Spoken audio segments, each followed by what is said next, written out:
ကဲကလစီယာဖို့2သိန်းပေးပြီးဝယ်နေရုံးလားမဝယ်နဲ့နော်တစ်ချက်ပြမယ်ဒီကောင်လေးရှိမယ်နော်2သိန်းဆိုရင်မအိတ်စုပါမယ်ရေခဲပါမယ်နော်မတူရဲ့အကြီး3ချောင်းပါမယ်အသေး6တုံးပါမယ်နော်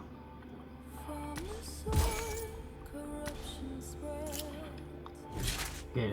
အမေရိကန်6လက်ရှိုးလိုက်ကလစီယာ level 5ရှိုးလိုက်အောင်နော်ဒီမှာအကုန်လှကလစီယာ4ဘာလို့2သိန်းပေးဝယ်နေမှာတော့ဒီကောင်လေးရှိအောက်ကလည်းပြမယ်နိုးရတာဂျီမီအိုးလေး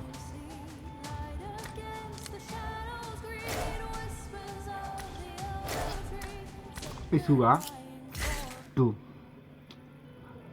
တခြားထွေတော့တိတ်မပါပဲမဲ့သူကလည်းသူတို့တန်တယ်မိုက်တယ်ဆက်ရှိုးလာအောင် emote တွေလဲတန်မယ်မြန်မယ်